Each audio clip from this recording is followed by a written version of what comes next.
제19장. 이에 빌라도가 예수를 데려다가 채찍질하더라. 군인들이 가시나무로 관을 엮어 그의 머리에 씌우고 차색 옷을 입히고 앞에 가서 이르되, 유대인의 왕이여, 평안할지어다. 하며 손으로 때리더라. 빌라도가 다시 밖에 나가 말하되, 보라, 이 사람을 데리고 너희에게 나오나니 이는 내가 그에게서 아무 죄도 찾지 못한 것을 너희로 알게 하려 함이로라. 이에 예수께서 가시관을 쓰고 자색 옷을 입고 나오시니 빌라도가 그들에게 말하되, 보라, 이 사람이로다. 대제사장들과 아랫사람들이 예수를 보고 소리질러 이르되, 십자가에 못 박으소서! 십자가에 못 박으소서! 너희가 친히 데려다가 십자가에 못 박으라. 나는 그에게서 죄를 찾지 못하였노라. 유대인들이 대답하되, 우리에게 법이 있으니 그 법대로 하면 그가 당연히 죽을 것은 그가 자기를 하나님의 아들이라 함이니이다. 빌라도가 이 말을 듣고 더욱 두려워하며 다시 관장에 들어가서 예수께 말하되, 너는 어디로부터냐? 예수께서 대답하여 주지 아니하시는지라. 내게 말하지 아니하느냐? 내가 너를 놓을 고난도 있고 십자가에 못 박을 고난도 있는 줄 알지 못하느냐? 위에서 주지 아니하셨더라면 나를 해야 할 권한이 없었으리니, 그러므로 나를 네게 넘겨준 자의 죄는 더 크다. 이러함으로 빌라도가 예수를 놓으려고 힘썼으나 유대인들이 소리질러 이르되, 이 사람을 놓으면 가이사의 충신이 아니니이다. 무릇 자기를 왕이라 하는 자는 가이사를 반역하는 것이니이다. 빌라도가 이 말을 듣고 예수를 끌고 나가서 돌을 깐 뜰 히브리 말로 가바다에 있는 재판석에 앉아있더라. 이날은 유월절의 준비일이요 때는 제6시라. 빌라도가 유대인들에게 이르되, 보라, 너희 왕이로다. 그들이 소리 지르되, 그를 십자가에 못 박히소서. 그를 십자가에 못 박게 하소서. 내가 너희 왕을 십자가에 못 박으랴. 가이사 외에는 우리에게 왕이 없나이다. 이에 예수를 십자가에 못 박도록 그들에게 넘겨주니라. 그들이 예수를 맡음에 예수께서 자기의 십자가를 지시고 해골, 히브리 말로 골고다라 하는 곳에 나가시니 그들이 거기서 예수를 십자가에 못 박을세. 다른 두 사람도 그와 함께 좌우편에 못 박으니 예수는 가운데 있더라. 빌라도가 패를 써서 십자가 위에 붙이니 나사렛 예수 유대인의 왕이라 기록되었더라. 예수께서 못 박히신 곳이 성에서 가까운 고로 많은 유대인이 이 패를 읽는데 히브리와 로마와 헬라 말로 기록되었더라. 유대인의 대제사장들이 빌라도에게 이르되, 유대인의 왕이라 쓰지 말고 자칭 유대인의 왕이라 쓰라. 내가 쓸 것을 썼다. 하니라. 군인들이 예수를 십자가에 못 박고 그의 옷을 취하여 네 깃에 나눠 각각 한 깃씩 얻고 속옷도 취하니 이 속옷은 호지 아니하고 위에서부터 통으로 짠 것이라. 군인들이 서로 말하되, 이것을 찢지 말고 누가 온나 제비 뽑자. 이는 성경에 그들이 내 옷을 나누고 내 옷을 제비 뽑나이다 한 것을 응하게 하려 함이로라. 군인들은 이런 일을 하고 예수의 십자가 곁에는 그 어머니와 이모와 글로바의 아내 마리아와 막달라 마리아가 섰는지라. 예수께서 자기의 어머니와 사랑하시는 제자가 곁에 서 있는 것을 보시고 자기 어머니께 말씀하시되, 여자여, 보소서, 아들이니이다. 또 그 제자에게 이르시되, 보라, 네 어머니라. 그때부터 그 제자가 자기 집에 모시니라. 그 후에 예수께서 모든 일이 이미 이루어진 줄 아시고 성경을 응하게 하려 하사 이르시되, 내가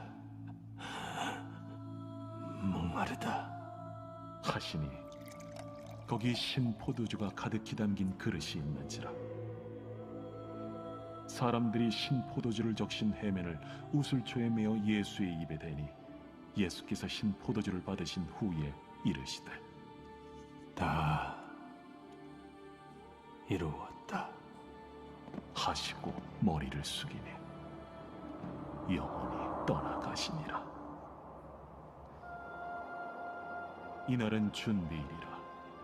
유대인들은 그 안식일이 큰 날이므로 그 안식일의 시체들을 십자가에 두지 아니하려 하여 빌라도에게 그들의 다리를 꺾어 시체를 치워달라 하니, 군인들이 가서 예수와 함께 못 박힌 첫째 사람과 또 그 다른 사람의 다리를 꺾고 예수께 이르러서는 이미 죽으신 것을 보고 다리를 꺾지 아니하고 그중 한 군인이 창으로 옆구리를 찌르니 곧 피와 물이 나오더라.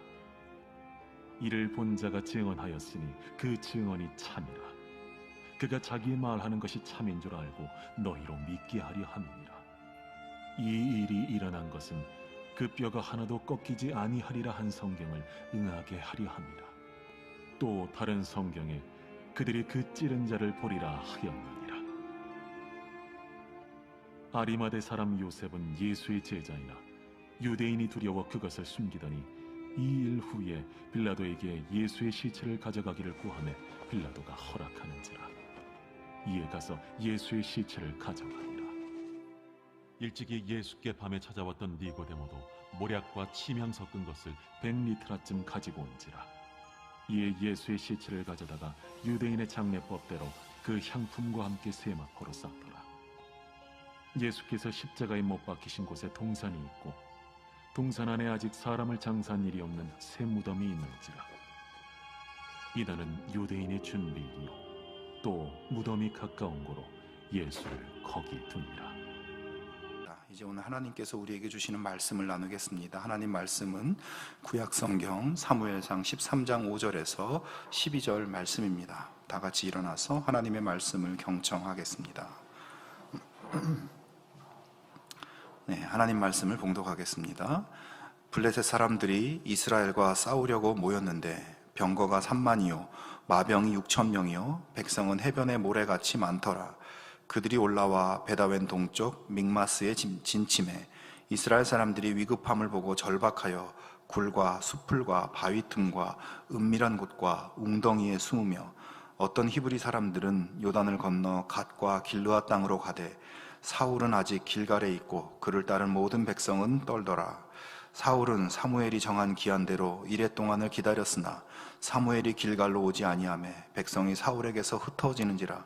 사울이 이르되 번제와 화목제물을 이리로 가져오라 하여 번제를 드렸더니 번제 드리기를 마치자 사무엘이 온지라. 사울이 나가 맞으며 무난하매 사무엘이 이르되 왕이 행하신 것이 무엇이냐 하니 사울이 이르되 백성은 내게서 흩어지고 당신은 정한 날에 오지 아니하고 블레셋 사람은 믹마스에 모였음을 내가 보았으므로 이에 내가 이르기를 블레셋 사람들이 나를 치러 길갈로 내려오겠거늘 내가 여호와께 은혜를 간구하지 못하였다 하고 부득이하여 번제를 드렸나이다 하니라. 아멘. 이 말씀은 하나님의 말씀입니다. 아멘.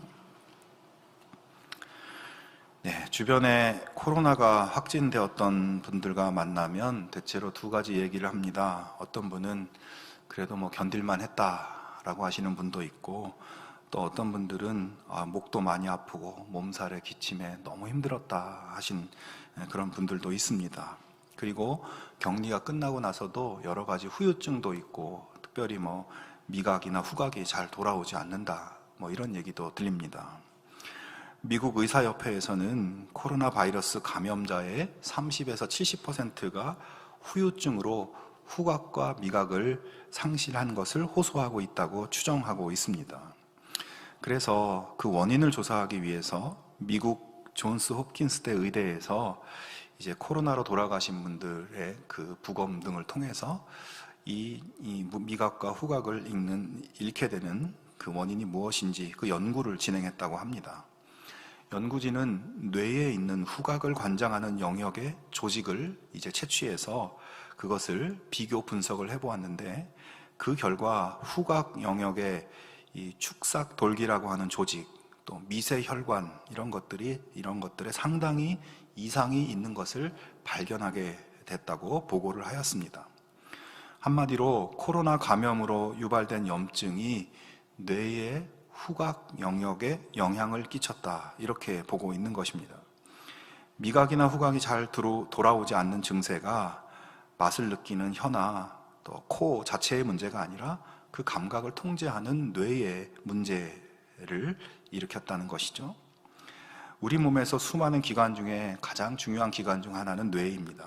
그래서 생각해 보면 이 뇌가 굉장히 중요하기 때문에 가장 튼튼하고 견고한 이 머리 뼈 속에 이 뇌가 보호를 받고 있는 것 아니겠습니까? 뇌는 우리 몸에 어딘가에 문제가 생기면 그 문제를 해결하라는 신호를 적극적으로 보내고 명령을 내립니다. 예를 들어서 우리가 일을 하거나 생활하다가 손을 베거나 피가 나면, 상처가 나면 이 고통을 느끼게 되는 것도 손 자체가 아픈 것이 아니라 뇌가 몸에 신호를 전달하고 있기 때문입니다.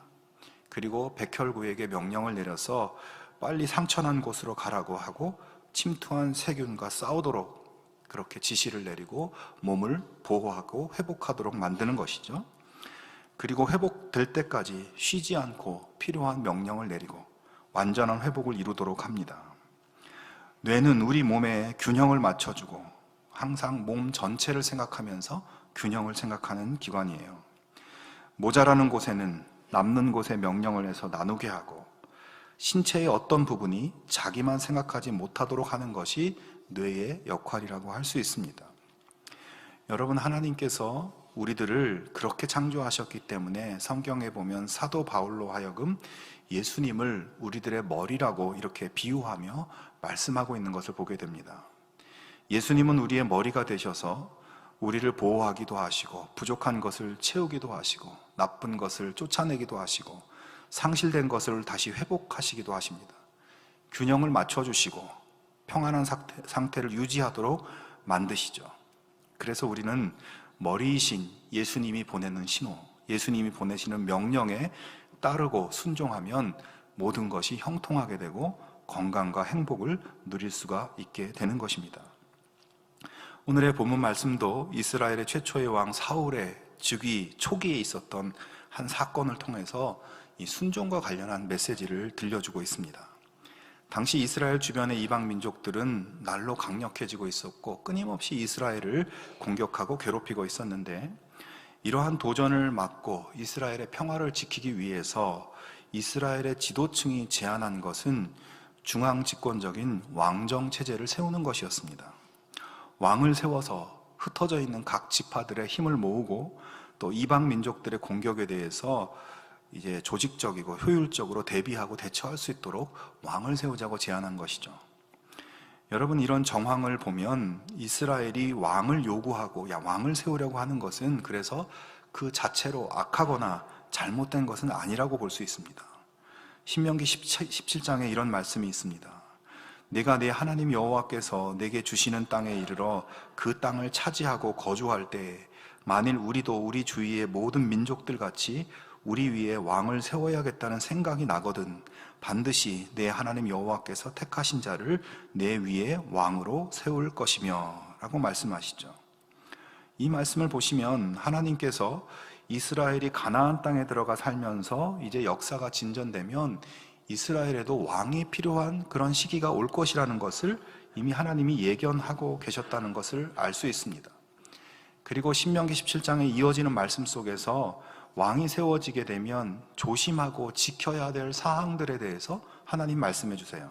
그 내용을 조금 요약해 보면 이스라엘의 왕은 반드시 이스라엘 민족 중에서 하나님이 택하신 자를 세워야 된다. 그리고 왕은 강한 군사력을 갖추려고 욕심을 내어서는 안 된다. 또 왕은 부인을 많이 두어서는 안 된다. 그리고 왕은 재물을 많이 가지려고 해서는 안 된다. 그리고 또 가장 중요한 건 왕은 하나님의 율법책을 항상 옆에 두고 읽고 배우고 행함으로써 교만해지거나 좌우로 치우치지 않도록 해라. 이런 말씀을 주세요. 이 당시 고대 시대의 왕들은 모두 스스로를 신적 존재로 이렇게 세우고 자기를 숭배하게 만들었습니다. 무제한의 절대 권력을 휘두르면서 백성들은 그저 자신의 권력 유지를 위한 소모품 정도로 생각했죠. 하지만 하나님께서는 이스라엘의 왕이 세워지더라도 그런 절대 권력을 휘두르는 사람이 아니라 왕이신 하나님의 통치권을 위임받은 사람으로서 하나님 말씀을 늘 옆에 두고 읽고 묵상하고 배우고 행하면서 그 말씀에 담긴 하나님 뜻을 받들어서 나라를 다스릴 것을, 하나님 안에서 한 형제인 이 백성들을 섬기는 사람으로서 그 왕을 하나님이 그들에게 허락해 주고 있었던 것입니다. 자, 이러한 역사적인 그리고 신앙적인 배경 속에서 사울이 이스라엘 왕이 된 것이에요. 그렇게 이스라엘의 왕이 된 사울에게 주어진 그 당시 가장 시급한 임무는 끊임없이 이스라엘을 괴롭히고 영토를 침범하고 빼앗으려는 이 블레셋이라는 민족으로부터 나라를 지키는 것이었습니다. 우선 사울이 생각한 첫 번째 계획은 블레셋 군대가 불법적으로 주둔하고 있는 이스라엘의 영토인 게바라고 하는 지역을 되찾아오는 것이었습니다. 이 게바라는 지역은 이스라엘 영토의 정중앙부에 있는, 그래서 전략적으로 굉장히 중요한 위치인데 이것을 뺏긴 거예요. 그래서 정말 코앞에 블레셋 군대가 주둔하고 있는 그런 심각한 위협을 받고 있었던 것이죠. 그리고 또 여호수아 21장에 보면 이 게바 지역은 특별히 제사장들과 레위인들이 거주하는 그렇게 구별된 지역이었습니다. 즉 이 게바는 일반 백성들의 거주지가 아니라 레위인과 제사장이 사는 곳이에요. 여기에 살면서 그 주변 지역들의 이 백성들의 예배와 신앙생활을 지도하고 이끌도록 이곳에 이 제사장과 레위인이 거주하게 한 것이죠. 그러니까 게바는 그 지역의 영적인 신앙적인 센터라고 볼 수 있는 것입니다. 그런데 그런 마을을 이제 블레셋한테 뺏긴 거예요. 사울 왕에게 있어서 게바를 되찾아오는 것은 전략적으로도 신앙적으로도 가장 먼저 수행되어야 할 그런 작전이었습니다. 이를 위해서 사울은 우리 13장 2절에 보면 군사를 3,000명을 모아서 그 중에 2,000명은 자신이 지휘하고 나머지 1,000명은 또 자기 아들인 요나단이 이제 지휘를 하게 했습니다. 잠시 후에 사울은 이 요나단의 병력으로 하여금 게바를 기습적으로 공격하게 했고 상당한 성과를 거두어요. 그러니까 소규모 게릴라 작전을 써서 게바를 되찾아오는 이 첫 번째 작전을 성공적으로 하게 된 것입니다. 자, 그러나 문제는 그 다음에 벌어집니다. 이 블레셋이라는 민족이 이 게바를 다시 뺏기고 나니까 게바에 주둔한 자기들의 이 병력이 공격을 받고 퇴각하게 됐다는 소식을 듣고 매우 분노하고 격앙하게 되었어요. 그래서 그들은 이스라엘과 싸우기 위해서 군대를 급파합니다. 이때 그들의 병력 규모를 13장 5절에서 보여주는데 병거가 3만이요 마병이 6,000명이요 백성은 해변에 모래같이 많았다, 이렇게 되어 있습니다. 사울 왕이 모은 군대의 수는 고작 보병 3,000명이었어요. 그에 비하면 지금 블레셋의 군대는 병거가 3만, 마병이 6,000명, 백성은 너무 많아서 셀 수도 없다. 실로 어마어마한 규모인 것이죠. 사울 왕은 블레셋이 그렇게 우리의 기습 공격을 받게 되면 당연히 반격을 해올 것이라고 예상은 했지만 이렇게 엄청난 반응과 규모가 이렇게 올 줄은 상상도 못했던 것이에요. 이스라엘은 블레셋의 이 압도적인 병력 앞에서 어떻게 해야 할지 속수무책이었습니다. 당시에 이스라엘 반응이 6절과 7절에 나오는데 이스라엘 사람들이 위급함을 보고 절박하여 굴과 수풀과 바위 틈과 은밀한 곳과 웅덩이에 숨으며 어떤 히브리 사람들은 요단을 건너 갓과 길르앗 땅으로 가되라고 이야기하고 있습니다. 자, 한마디로 이스라엘 군인들이 적군이 너무나 압도적이고 너무나 두려워서 전부 다 대규모 탈영 사태가 벌어진 것이에요. 다 부대를 이탈해서 산속으로 동굴 속으로 보이지 않는 곳으로 여기저기로 숨어버렸고 어떤 사람들은 아예 지금 전쟁이 벌어지고 있는 이 요단강 동부 지역에서 이곳을 벗어나서 강을 건너서 저쪽 서쪽 지역으로 그렇게 도망을 가버렸습니다. 이렇게 이스라엘 군대 3,000명이 거의 다 도망가고 남은 병사는 고작 600명 뿐이었고 사울은 겨우겨우 이들을 수습해서 우선은 길갈이라는 곳으로 이동을 합니다. 그리고 그곳에서 좀 이제 정비를 하고 블레셋과의 전쟁을 준비하려고 하죠.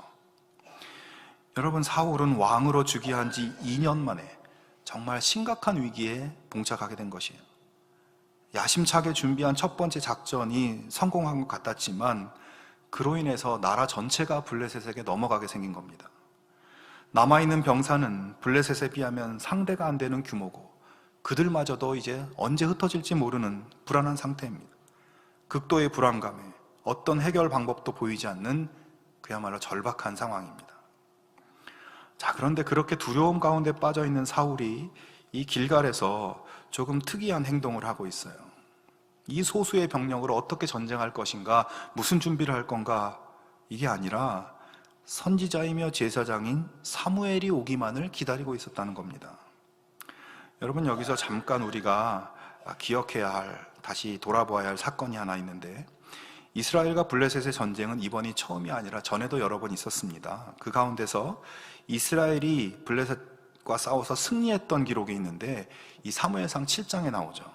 이 사건 속에서는 그 당시에도 이스라엘은 블레셋과 싸울 준비가 전혀 되어 있지 않았고 그냥 당할 수밖에 없는 상황이었지만, 이때 이스라엘은 전쟁에 앞서서 미스바에 모여서 회개하면서 사무엘이 하나님 앞에 번제를 드리고 간구할 때에 하나님께서 큰 우레를 발하여 블레셋을 흩어지게 하시고 마침내 이스라엘이 정말 하나님 은혜로 블레셋을 섬멸하고 몰아냈던 그런 전쟁의 기록들이 있었습니다.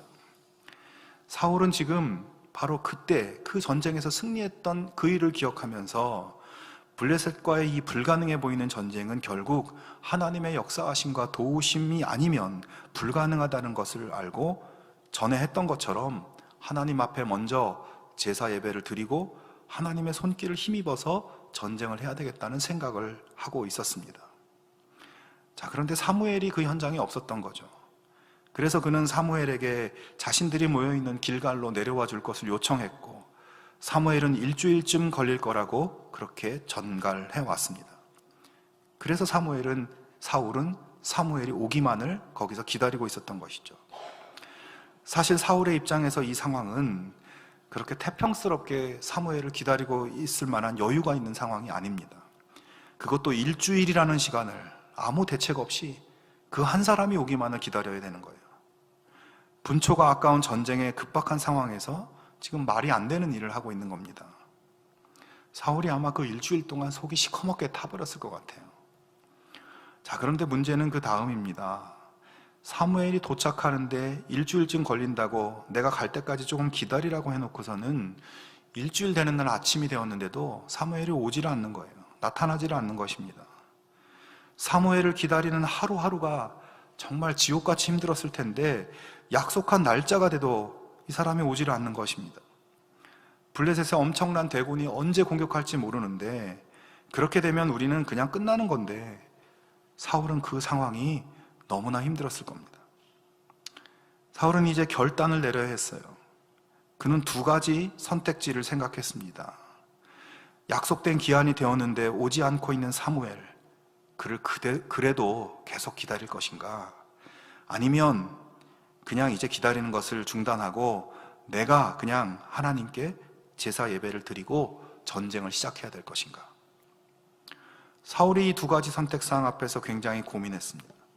오지 않고 있는 사무엘을 하염없이 기다리는 일, 너무 무모해 보이고, 그렇다고 제사장이 아닌 내가 제사 예배를 집전하는 것은 하나님의 율법에 어긋나는 일이었기 때문에 그것도 좀 안 될 것 같고, 하지만 결론적으로 사울은 어떤 선택을 합니까?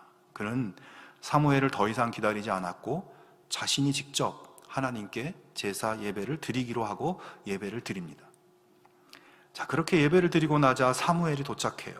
그리고 사무엘은 사울 왕에게 지금 뭘 하고 있는 거냐고 이렇게 묻습니다. 예배를 인도하는 일은 제사장 사무엘의 고유 업무인데 제사장이 아닌 왕이 지금 왜 이 일을 하고 있느냐고 그렇게 묻고 있는 것이죠. 여기서 사울 왕은 그렇게 할 수밖에 없었던 이유를 이야기합니다. 11절과 12절에 보면 백성은 내게서 흩어지고 당신은 정한 날에 오지 아니하고 블레셋 사람은 믹마스에 모였음을 내가 보았으므로 부득이하여 번제를 드렸나이다. 사울은 자신도 어쩔 수가 없었다는 이야기를 하고 있는 것이에요. 군대는 흩어져서 600명밖에 안 남았는데 이마저도 언제 다 흩어져 버릴지 모르고 당신은 아무리 기다려도 오질 않고 블레셋의 공격은 곧 시작될 것 같은데 그럼 나보고 어떻게 하란 말이냐? 왜 나한테 뭐라고 그러느냐? 내가 뭘 그렇게 잘못했느냐? 이런 항변을 하는 것이죠. 사울은 하나님의 말씀을 지킬 수가 없었던, 부득이하게 지킬 수 없었던 그 급박한 상황에 대해서 사무엘에게 3가지 이유를 들어서 변명하며 이야기하고 있는 것입니다. 여러분, 설교의 앞부분에서 하나님께서 왕을 세울 수밖에 없는 이스라엘 역사의 필연성을 인정하시고 왕을 세우더라도 반드시 지켜야 될 조항들을 말씀하셨어요. 그 중에서 가장 중요한 것은 바로 왕은 하나님의 율법을 옆에 두고 읽고 배우고 행하는 것이었습니다. 사울은 그래서 분명히 하나님 말씀, 하나님의 율법을 옆에 두고 읽고 배우고 행하려고 했을 겁니다. 그래서 분명히 하나님 앞에 드리는 이 제사 예배는 제사장이 해야 될 일이고, 자신이 아무리 왕이고 아무리 권력이 있다고 해도 이 일을 넘봐서는 안 된다는 것을 잘 알고 있었습니다. 알고 있었기 때문에 일주일 동안 기다렸겠죠.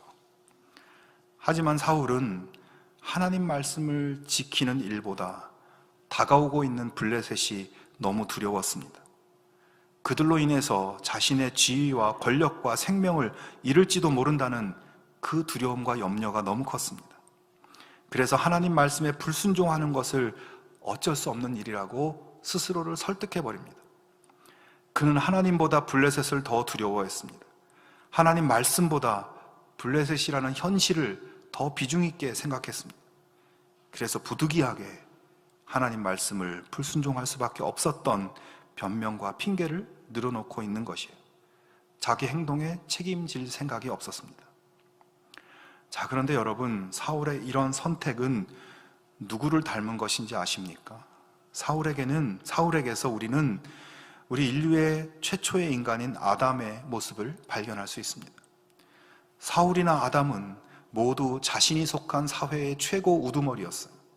하나님께서 아담에게 에덴 동산을 맡기셔서 그곳을 잘 관리하고 다스리도록 하셨듯이 하나님은 사울에게 이스라엘을 맡기시고 하나님 대신 관리하고 다스리게 했습니다. 하지만 아담이나 사울 두 사람 모두 하나님의 명령을 불순종했고, 두 사람 모두 자기 행동에 대해 변명하며 책임지려 하지 않았습니다. 결국 아담은 에덴에서 누렸던 모든 것을 상실하게 되었고, 사울도 이후 이스라엘의 왕으로서의 지위와 특권을 상실하게 되었습니다. 사울은 매일의 삶 가운데서 하나님을 믿을 수도 있고 믿지 않을 수도 있습니다. 하나님의 말씀은 순종할 수도 있고 순종하지 않을 수도 있습니다. 그런 자유가 그에게 있었습니다. 그러나 그는 자신을 두렵게 하는 삶의 문제에 굴복해서 나도 어쩔 수가 없었다, 부득이하게 그렇게 할 수밖에 없었다고 하면서 하나님 말씀에 순종하지 않고 하나님을 불신하는 길을 걸어갔던 것입니다. 블레셋에 집착하다가 하나님을 잊어버렸고, 자신이 왜 기름 부음을 받았는지, 왕으로서 해야 할 일들을 망각해 버린 것입니다. 누가 옆에서 왕이시여 더 이상 기다려서는 안 됩니다, 상황이 너무 급합니다, 그냥 왕이 제사를 드리십시오, 누가 이렇게 말을 해도 안 된다, 그건 하나님의 법이 아니다, 하나님 말씀을 어기는 거야, 좀 더 기다리자, 하나님께서 무슨 뜻이 있으실 거다, 이렇게 하면서 중심을 잡아야 할 사람이 사울인데 안타깝게도 스스로 반대의 길로 걸어간 것입니다. 성도 여러분, 오늘 이 사울왕의 이야기는 그저 몇천 년 전에 이스라엘 땅에서 벌어진 옛날 이야기가 아닙니다. 오늘 우리들의 현실의 삶 속에서도 만날 수 있는 그런 일들이지요.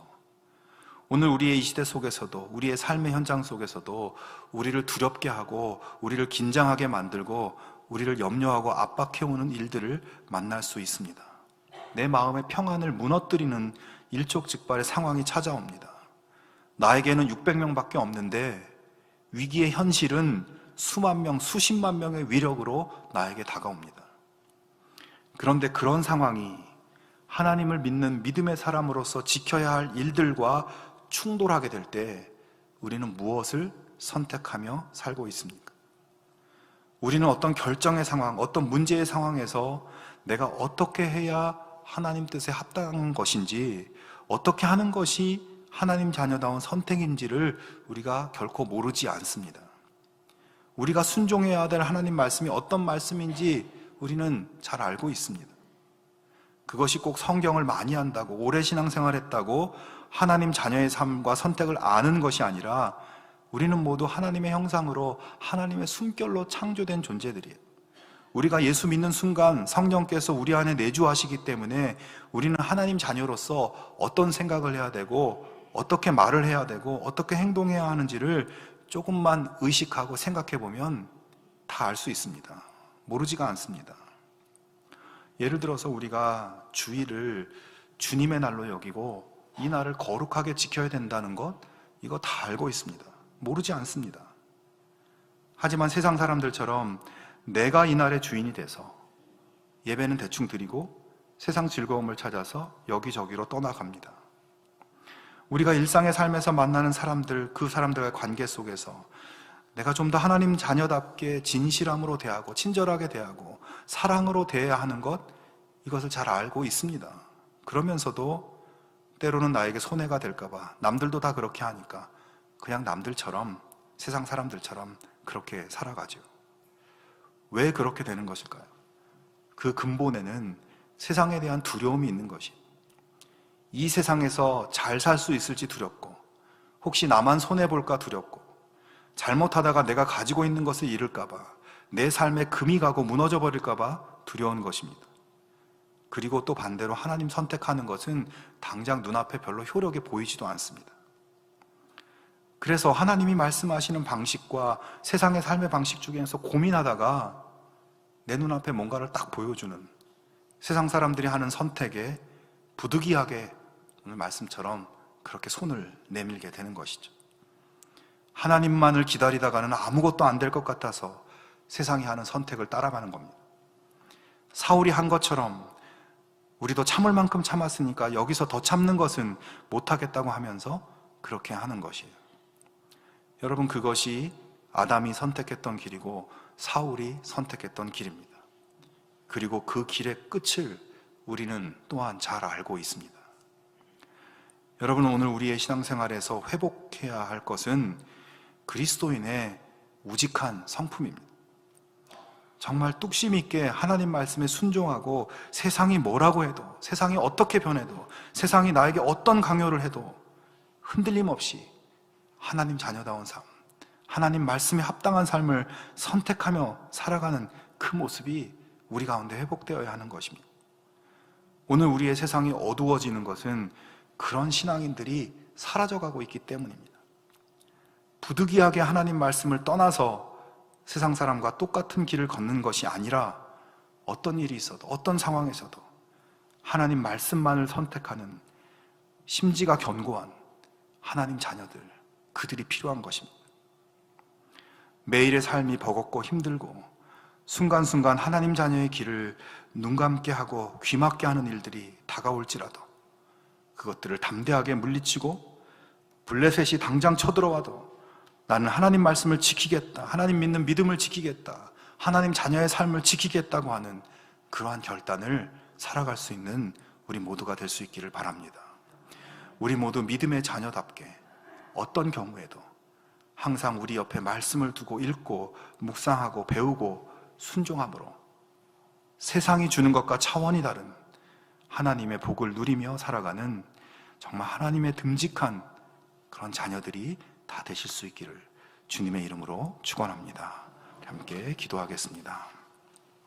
하나님 아버지, 악하고 험한 이 세상 속에서 하나님 말씀이 우리에게 유일한 구원이며 우리의 희망인 것을 고백합니다. 그 말씀 따라 순종하며 사는 것이 우리에게 축복임을 또한 인정합니다.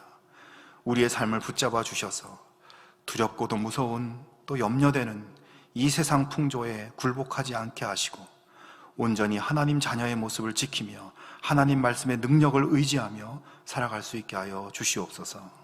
세상의 삶 때문에 부득이하게 말씀과 멀어지는 삶을 살아가는 것이 아니라 어떤 경우에도 우직하게 말씀 안에 거하며 하나님 주시는 순종의 복을 충만하게 누릴 수 있는 우리 모두가 되게 하여 주시옵소서.